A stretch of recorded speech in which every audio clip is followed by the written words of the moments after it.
Namaskar, friends, and welcome to today's Cabinet press briefing. As you are aware, the Union Cabinet and CCA met today and took some important decisions. To brief you on the decision taken in the meeting, we have with us Honorable Minister for Railways, Information and Broadcasting and MIT, Shri Ashwin Vaishnoji, Honorable Minister for State for Information and Broadcasting and Parliamentary Affairs, Dr. L. Muruganji. My warm welcome to you, sirs. After the briefing, we will take some questions related to the cabinet decisions. Over to Honorable Minister, sir. साथियों, आज cabinet में प्रधानमंत्री श्री नरेंद्र मोदी जी की अध्यक्षता में ऐतिहासिक फैसले हुए। मैं 5 विषयों को आपके सामने रखूंगा। I will brief you on 5 subjects. सबसे पहला, जैसा आपने देखा, हाल ही में बजट में माननीय प्रधानमंत्री जी ने एक नई कल्पना दी थी, पूर्वोदय की कल्पना। पूर्वोदय से ही भारत का उदय हो सकता है। भारत के ईस्टर्न स्टेट्स में एक विशेष फोकस के साथ डेवलपमेंट कैसे हो, वैसा माननीय प्रधानमंत्री जी ने बजट के दौरान कल्पना दी थी। और जैसा प्रधानमंत्री श्री नरेंद्र मोदी जी का काम करने का तरीका है, जो वो कहते हैं वो करते हैं। और आपने आज कैबिनेट में जो फैसले हुए हैं उससे स्पष्ट पता चलता है, उड़ीसा, बिहार, झारखंड, पश्चिम बंगाल, नॉर्थ ईस्ट और आंध्र प्रदेश के प्रति, पूरे के पूरे ईस्टर्न सेक्टर के प्रति जो प्रतिबद्धता है वो इससे क्लियरली दिखाई देती है। 8 बड़े रेलवे प्रोजेक्ट्स आज कैबिनेट में प्रधानमंत्री जी ने अप्रूव किए। इन 8 बड़े रेलवे प्रोजेक्ट्स से एस्पिरेशनल डिस्ट्रिक्ट्स, ट्राइबल बहुल क्षेत्र, आदिवासी बहुल क्षेत्र, इन सब को एक बहुत बड़ा डेवलपमेंट का माध्यम मिलेगा। इन 8 बड़े प्रोजेक्ट्स में 3 प्रोजेक्ट्स हैं उड़ीसा का जो सदर्न पोर्शन है और वेस्टर्न पोर्शन है उसके। Gunupur Therubali new line 73 kilometres, Junagarh Nabarangpur new line 116 kilometres, Malkangiri Pandurangapuram via Bhadrachalam new line 173 kilometres. इन तीनों प्रोजेक्ट्स को अगर आप देखेंगे तो वेस्टर्न उड़ीसा में कंप्लीट एक कॉरिडोर बनता है, वेस्टर्न उड़ीसा से साउथ उड़ीसा और आगे आंध्र प्रदेश और तेलंगाना को कनेक्ट करने वाला। और उस कॉरिडोर को और आगे देखें अगर हम, तो प्रैक्टिकली आसनसोल से लेके नीचे वारंगल तक कंप्लीट एक नया कॉरिडोर बनता है। इसका बहुत ही इकोनॉमिक इंपॉर्टेंस है, टूरिज्म के पॉइंट ऑफ व्यू से इंपॉर्टेंस है, एम्प्लॉयमेंट के पॉइंट ऑफ व्यू से इंपॉर्टेंस है, मिनरल सिक्योरिटी के पॉइंट ऑफ व्यू से इंपॉर्टेंस है इसकी, और एनर्जी सिक्योरिटी के पॉइंट ऑफ व्यू से इसकी इंपॉर्टेंस है। इसके मल्टीपल इफेक्ट है। कंप्लीट छत्तीसगढ़ को, झारखंड को, उड़ीसा को, इन तीनों राज्यों को ईस्ट कोस्ट के जो पोर्ट्स हैं उनसे कनेक्टिविटी मिलेगी। और यहाँ पे जो आदिवासी बहुल क्षेत्र है उसमें प्रोजेक्ट के दौरान एम्प्लॉयमेंट जनरेट होगा और प्रोजेक्ट कंप्लीट हो जाने के बाद में भी एम्प्लॉयमेंट जनरेट होगा, क्योंकि इकोनॉमिक एक्टिविटी बहुत बढ़ेगी। इसके बाद में जो 3 प्रोजेक्ट है वो नॉर्दर्न उड़ीसा के मयूरभंज और केउंझर, इन दोनों जिलों, जो दोनों के दोनों आदिवासी बहुल क्षेत्र है, इसमें बादाम पहाड़ केउंझर न्यू लाइन 82 किलोमीटर्स की, बांगरी पोसी गोरू महिसाणी न्यू लाइन 85 किलोमीटर्स और बुरामुरा चाकुलिया न्यू लाइन 59.9 यानी 60 किलोमीटर्स। ये तीनों प्रोजेक्ट्स कंप्लीट नॉर्थ ईस्ट यानी बंगाल, झारखंड, बिहार और नॉर्थ ईस्ट के स्टेट्स, इन तीनों को एक कॉरिडोर प्रोवाइड करेंगे जिससे कि ईस्ट कोस्ट के पोर्ट्स पे उनका सामान आ सके और ईस्ट कोस्ट के पोर्ट्स से उनके ज़रूरत की चीज़ें एरियाज में जा सके।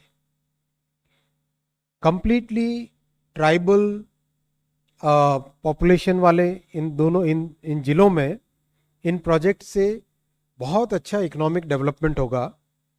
और इसका अगर आप देखें तो मयूरभंज में सिमलीपाल का जो रिजर्व फॉरेस्ट है, टाइगर रिजर्व है, वो दुनिया की एक बहुत ही अनूठी मिसाल है।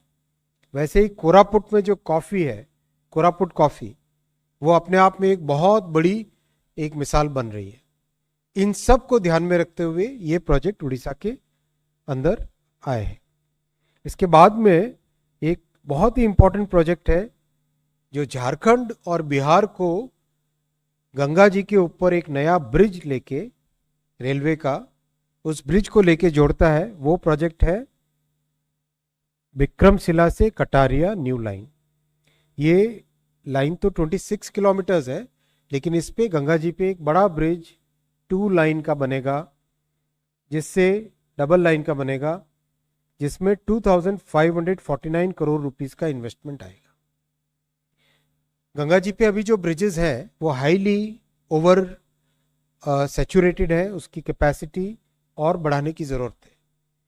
और इस ब्रिज से और नीचे जो आपके सामने अभी मयूरभंज और केवंझर जिले के प्रोजेक्ट्स रखे, इनसे एंटायर नेपाल, बिहार, पूर्वांचल और बंगाल और नॉर्थ ईस्ट, इनको पूरे को एक कॉरिडोर मिलेगा, जो कॉरिडोर ईस्टर्न कोस्ट लाइन पे जो पोर्ट्स हैं उन पोर्ट्स के साथ कनेक्ट करेगा।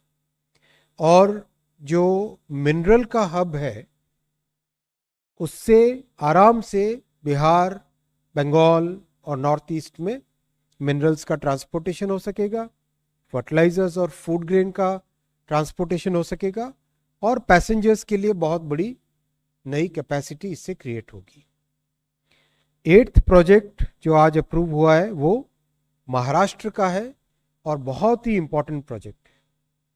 महाराष्ट्र में मराठवाड़ा और उत्तर महाराष्ट्र, इन दोनों को जोड़ता हुआ जलगांव से जालना, जालना हुआ मराठवाड़ा में, जलगांव हुआ उत्तर महाराष्ट्र में। जलगांव से जालना का प्रोजेक्ट बहुत बड़ा प्रोजेक्ट है, नई लाइन है ये। 7,105 करोड़ रुपीस की इसकी कंप्लीशन कॉस्ट होगी। 174 किलोमीटर्स का प्रोजेक्ट है और इस प्रोजेक्ट से पूरे मराठवाड़ा को ट्रांसपोर्टेशन के लिए, पैसेंजर्स के लिए, गुड्स के लिए, फर्टिलाइज़र के लिए, वहाँ पे बड़ी अच्छी सीमेंट इंडस्ट्री है उसके लिए, इन सब के लिए एक अच्छा ट्रांसपोर्टेशन कॉरिडोर मिलेगा। और इससे जो वर्ल्ड हेरिटेज है अजंता और एलोरा की केव्स, उनको कनेक्टिविटी मिलेगी। इसलिए इस प्रोजेक्ट का नाम है Ajanta caves rail connectivity from Jalna and Jalgaon. तो इस तरह से 8 बड़े रेलवे प्रोजेक्ट्स जो आज करीब 24,657 करोड़ रुपीस के 24,657 करोड़ रुपीस के हैं। ये 8 के 8 प्रोजेक्ट्स के बहुत सारे इम्प्लीकेशंस हैं। आप सब जानते हैं कि रेलवे एक बहुत ही एनवायरमेंट फ्रेंडली ट्रांसपोर्टेशन का मोड है। इससे इन 8 प्रोजेक्ट से 143 million ton cargo rail mode पे आएगा। उससे total 767 crore kilograms of carbon dioxide emissions बचेंगे। आप उसका 767 करोड़ कार्बन डाइऑक्साइड एमिशंस को सरल भाषा में समझेंगे तो इसका मतलब हुआ ये 8 प्रोजेक्ट करना is equivalent to planting 30 crore trees. It is equivalent to planting 30 crore trees, because one tree absorbs about 25 kilograms of carbon dioxide in 1 year. And these projects, 8 projects, will be saving 767 crore kilograms of carbon dioxide. That means about 30 crore trees will be, in a sense, it is equivalent to planting 30 crore trees. तो ये बहुत ही महत्वपूर्ण, और and this is in the entire chain of decisions that you have seen in the new government. शुरुआत में offshore wind energy, Vadhavan port, फिर highway के projects, फिर अब रेलवे के प्रोजेक्ट्स. तो जो इंफ्रास्ट्रक्चर की ग्रोथ स्टोरी है, that program remains very robust, और आज के फैसले उसी प्रोग्राम में एक बहुत बड़ी महत्वपूर्ण माइलस्टोन है. This was the first item. I will come to the second item. Second item में साथियों, माननीय प्रधानमंत्री श्री नरेंद्र मोदी जी का हमेशा से गरीब, वंचित और मिडिल क्लास परिवारों पे बहुत बड़ा फोकस रहा है. इसीलिए पहले 10 वर्षों में 4 करोड़ घर प्रधानमंत्री आवास योजना के तहत पूरे देश भर में एक बहुत बड़ा सोशल ट्रांसफॉर्मेशन इससे आया है. इसी कड़ी में 3 करोड़ और नए घर जो प्रधानमंत्री जी ने अपनी पहली घोषणा की थी, आज उसके इम्प्लीमेंटेशन के लिए कैबिनेट में डिटेल्ड चर्चा हुई, डिटेल्ड कैबिनेट में डिस्कशन हुआ इस पे, और 3 करोड़ नए घर बनाने का फैसला लिया गया, जिसमें 3,60,000 करोड़ 3,60,000 करोड़ रुपीस का टोटल बजटरी प्रोविजन रहेगा. 2 करोड़ घर रूरल एरियाज में रहेंगे और 1 करोड़ घर अर्बन एरियाज में रहेंगे. अर्बन एरियाज में एक बहुत इंपॉर्टेंट फैसला पीएम आवास योजना में लिया गया है. वो है कि हमारे ग्रामीण क्षेत्रों से बेटियां, बहनें आजकल कई शहरों में काम करने के लिए जब आती हैं, जैसे आपने देखा होगा मोबाइल फ़ोन के प्रोडक्शन में मैक्सिमम एम्प्लॉयमेंट विमेन एम्प्लॉयमेंट है. उनके लिए, सबके लिए वर्किंग विमेन्स हॉस्टल की व्यवस्था इसमें की गई. वर्किंग विमेन हॉस्टल की व्यवस्था की गई है.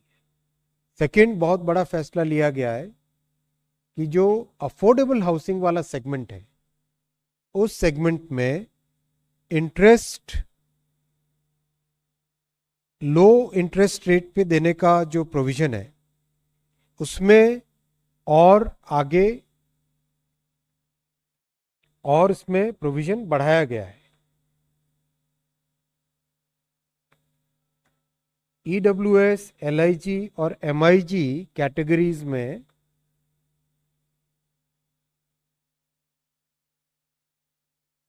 25 लाख रुपए तक के होम लोन पर 4% की रेट से इंटरेस्ट सब्सिडी दी जाएगी.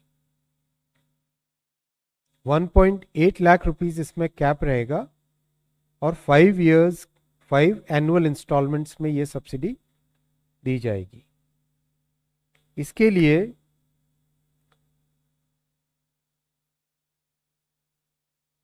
क्रेडिट गारंटी और जो फाइनेंशियल प्रोविजन किया गया है, उसमें क्रेडिट गारंटी में भी इंक्रीज किया गया है. 1,000 करोड़ रुपए का जो कॉर्पस था, उसको बढ़ाकर 3,000 करोड़ रुपए का कॉर्पस बनाया गया है. इससे अफोर्डेबल हाउसिंग का जो फाइनेंसिंग का मैकेनिज्म है वो, और अफोर्डेबिलिटी बहुत बढ़ेगी, और जो लो इनकम और मिडिल इनकम फैमिलीज हैं उनके लिए एक बहुत अच्छा ही माध्यम बनेगा. मैं साथियों आपके साथ ये शेयर करना चाहूँगा, कई ग्रामीण क्षेत्रों में मैंने स्वयं जाके देखा है और आप भी जाके देखिए. पक्का घर जब बनता है तो उस पूरी फैमिली में एक ट्रांसफॉर्मेशन आता है। और ये केवल घर नहीं है, घर के साथ कई सारी बुनियादी सुविधाएं दी जा रही है। वाटर कनेक्शन, बिजली का कनेक्शन, गैस का कनेक्शन। एक तरीके से लाइफ में एक इतना बड़ा परिवर्तन आए, वो पीएम आवास योजना का उद्देश्य है। और इसको आगे बढ़ा के अगले 5 वर्षों में 3 करोड़ और घर बनाए जाएंगे। और मैं आपको ये भी कहना चाहूंगा, विश्व में इतनी बड़ी इंक्लूसिव ग्रोथ का बहुत कम एग्जाम्पल्स हैं। This is one of the most inclusive growth programs taken by NDA government under the leadership of prime minister Shri Narendra Modi ji. I will come to the third point. A very major decision has been taken today. आज किसानों की income को बढ़ाने के लिए एक बहुत बड़ा फैसला लिया गया है, वो है क्लीन क्रॉप प्रोग्राम। इसमें क्लीन प्लांट प्रोग्राम, इसमें हॉर्टिकल्चर के जो प्लांटेशंस होते हैं, हॉर्टिकल्चर अच्छी इनकम देने वाला एक मेजर सोर्स ऑफ इनकम है किसानों के लिए। इसमें जो सबसे बड़ी प्रॉब्लम आती थी वो होता था कि जो प्लांट्स हैं, उन प्लांट्स में वायरस का इन्फेक्शन बहुत रहता था, प्रोडक्टिविटी कम हो जाती थी, क्वालिटी में डिफेक्ट आ जाता था, एक्सपोर्ट के लिए दिक्कत होती थी, और मार्केट में प्राइस उसका प्रॉब्लमेटिक रहता था। उसको, उस रूट कॉज को, उस मूल प्रॉब्लम को सॉल्व करने के लिए ये प्रोग्राम आज कैबिनेट में प्रधानमंत्री श्री नरेंद्र मोदी जी ने अप्रूव किया है। इसके अंतर्गत 9 इंस्टीट्यूशंस को क्लीन प्लांट सेंटर्स के रूप में विकसित किया जाएगा और 75 नर्सरीज जो कि क्लीन मदर प्लांटिंग मटेरियल के रेप्लिकेशन के लिए तैयार की जाएगी। आप अगर इसको साधारण भाषा में समझें तो एक तरीके से जितने फ्रूट्स और हॉर्टिकल्चर के दूसरे प्लांट्स हैं, बनाना, ऑरेंज, संतरा, चीकू, कई तरह के अंजीर, कई तरह के जो प्लांट्स हैं, इसमें इस प्रोग्राम के बाद में प्रोडक्टिविटी में और क्वालिटी में बहुत बड़ा इंप्रूवमेंट आएगा। आपको ये जानकर आश्चर्य होगा कि हॉर्टिकल्चर के प्रोडक्ट्स का एक्सपोर्ट गत 10 वर्षों में बढ़ के करीब 50,000 करोड़ रुपए से ज्यादा का हो चुका है। किसानों के लिए अच्छी इनकम का सोर्स है, अच्छा न्यूट्रिशन का सोर्स है सिटीजन्स के लिए, और इसमें किसान के लिए एक डाइवर्सिफिकेशन होता है। क्रॉप के डाइवर्सिफिकेशन से रिस्क रिड्यूस होती है। इसीलिए इस प्रोग्राम को, इस महत्वपूर्ण प्रोग्राम को, और इसमें बहुत साइंटिफिक थॉट है।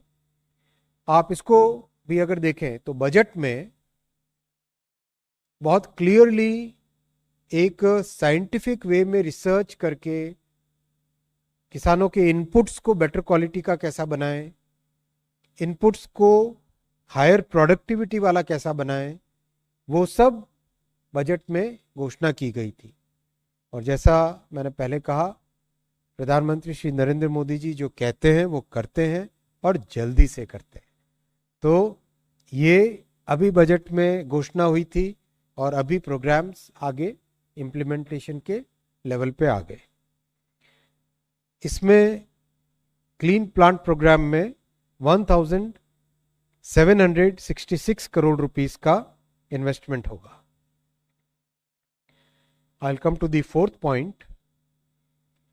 आप सब जानते हैं साथियों, आत्मनिर्भर भारत की और एनवायरमेंट फ्रेंडली लाइफस्टाइल में एक बहुत बड़ा रोल है एथेनॉल का। पिछले 10 वर्षों में एथेनॉल ब्लेंडिंग का एक बहुत एम्बिशियस प्रोग्राम लिया गया है, और उसमें जो रिजल्ट्स आए हैं वो रिजल्ट्स अमेजिंग रिजल्ट्स हैं। 10 वर्ष पहले जहां 1.5% एथेनॉल ब्लेंडिंग होती थी, that figure has already reached 16% इन जुलाई 2024। इस बहुत बड़ी सक्सेस पे बिल्डअप करते हुए एथेनॉल का जो प्रोग्राम है, जो बायोमास से एथेनॉल बनाने का काम है, उस प्रोग्राम का नाम है पीएम जीवन। पीएम जीवन, इस पीएम जीवन कार्यक्रम को, प्रोग्राम को और 5 साल के लिए आगे बढ़ाया जा रहा है और इसमें 1969 करोड़ रुपए का इन्वेस्टमेंट और किया जाएगा। इसका बहुत लॉन्ग टर्म इम्पैक्ट रहेगा देश पे। Environmentally conscious, environmentally sustainable fuel, और इसमें आगे एयरक्राफ्ट का जो एटीएफ है, एविएशन टर्बाइन फ्यूल, उसमें भी एथेनॉल ब्लेंडिंग का प्रोग्राम हाथ में लिया गया है, उसको भी आगे बढ़ाया जाएगा। ये 4 बड़े फैसले थे साथियों। और मैं लास्ट में एक बहुत ही महत्वपूर्ण चर्चा हुई कैबिनेट में, उसके बारे में आपको ब्रीफ करना चाहूँगा।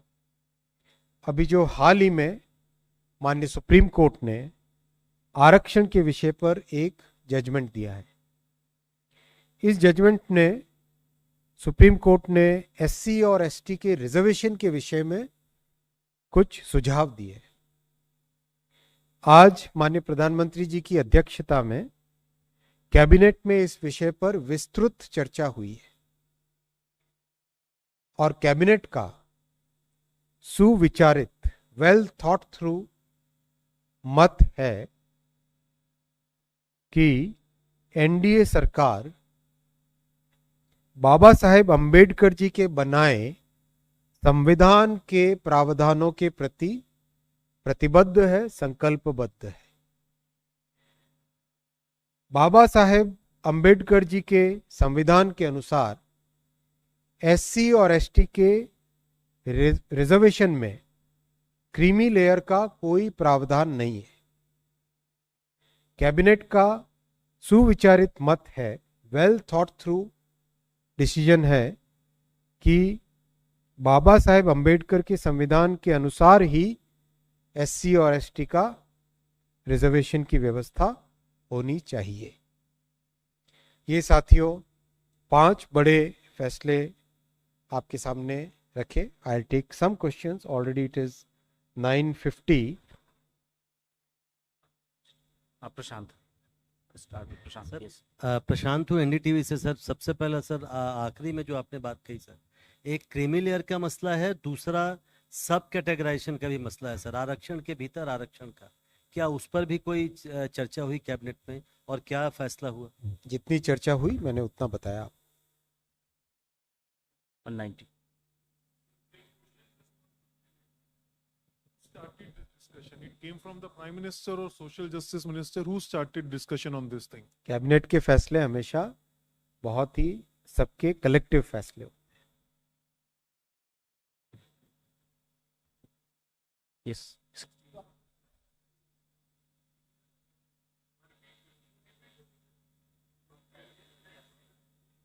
मत है, ओपिनियन है।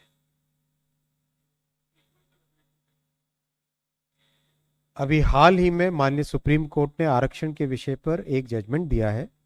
इस जजमेंट में सुप्रीम कोर्ट ने एससी और एसटी रिजर्वेशन पर सुझाव दिए हैं। आज प्रधानमंत्री जी की अध्यक्षता में कैबिनेट में इस विषय पर विस्तृत चर्चा हुई है। कैबिनेट का सुविचारित मत है कि एनडीए सरकार बाबा साहेब अंबेडकर जी के बनाए संविधान के प्रावधानों के प्रति संकल्पबद्ध है। बाबा साहेब अंबेडकर के संविधान के अनुसार एससी एसटी के आरक्षण में क्रीमी लेयर का प्रावधान नहीं है। कैबिनेट का सुविचारित मत है कि बाबा साहेब अंबेडकर के संविधान के अनुसार ही एससी और एसटी के आरक्षण की व्यवस्था होनी चाहिए।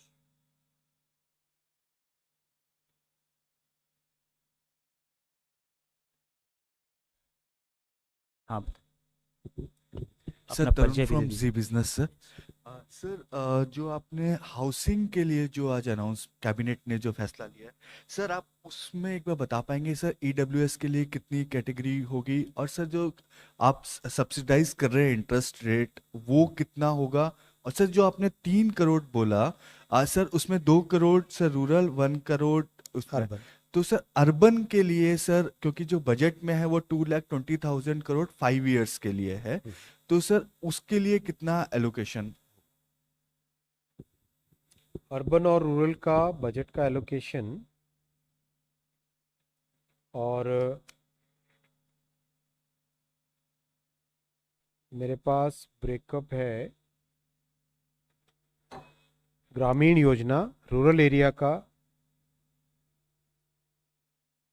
केंद्र का कंट्रीब्यूशन है उसमें 2,05,856 करोड़, स्टेट्स का शेयर है 1,02,800 करोड़, 81 करोड़ यानी।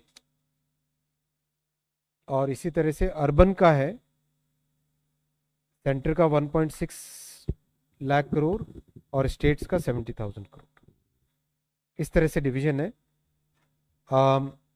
इंटरेस्ट सब्सिडी पे एग्जैक्टली कितना आएगा, ये सब चीज़ें आपको डिटेल्स जरूर प्रोवाइड की अच्छा, जाएगी। स्कीम कब से लागू हो जाएगी, इस पे भी कोई? स्कीम तुरंत लागू होगी, प्रधानमंत्री जी के पहले फैसलों में से ये फैसला है, और इसका मिडिल इनकम फैमिलीज पे, लो इनकम फैमिलीज पे बहुत मेजर बेनिफिट है। एक सर एथेनॉल पे जो फैसला हुआ सर, उसमें कमेटी का भी सर बनाने का था, क्योंकि जो टारगेट पिछले 5 साल का था वो सर अब कंप्लीट हो रहा है, तो कमेटी फॉर्मेशन भी था सर, क्या उस पे भी आज फैसला लिया गया? इम्प्लीमेंटेशन के पूरे माध्यम जैसे होते वैसे होंगे।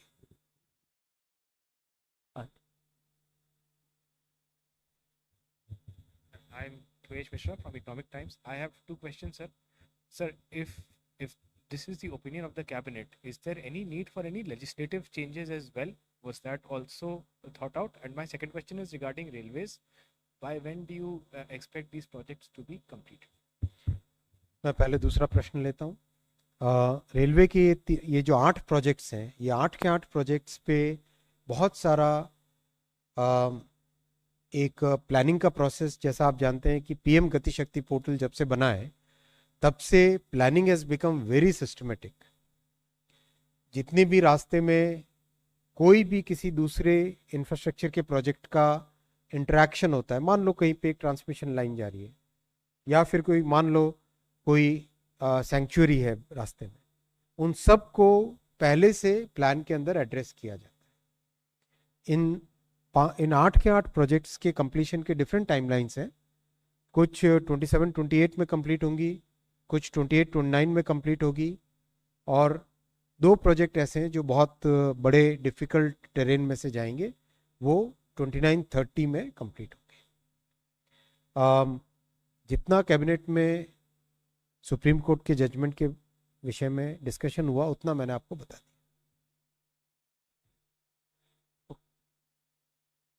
273.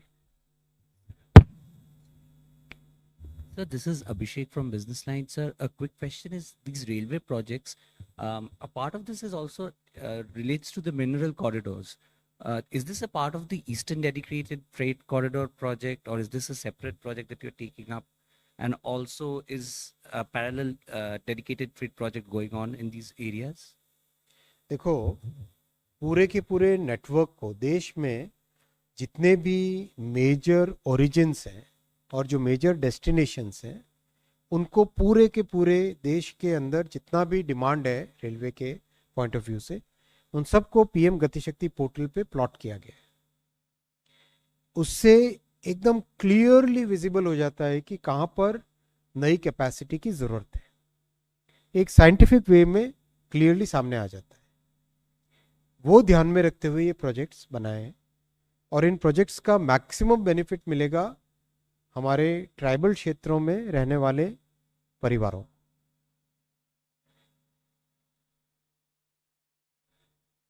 टू 78. सर, मेरा सवाल महाराष्ट्र के रेलवे प्रोजेक्ट के बारे में है कि उसका डेडलाइन कब तक का है? 27 5 साल का, 5 साल। बहुत बड़ा प्रोजेक्ट है, 5 years का। Two. Again, you want to ask? Acha, okay. Sorry, it's a follow-on question. Is it possible to quantify the emissions in terms of value rather than volume? Value as in what is the amount of emissions we are saving in terms of हाँ हाँ that I told ना it's like 760 seven 767 kgs. crore kilograms of CO2 emission. Yeah, in value terms, is there a, I mean, value save, as in monetary terms Monetary CO2 का कैसे होगा 767 crore kilograms of CO2 पूरा calculation है आप सब UPSC का exam लेते हो मेरा I think thank you thank you very much. Thank you.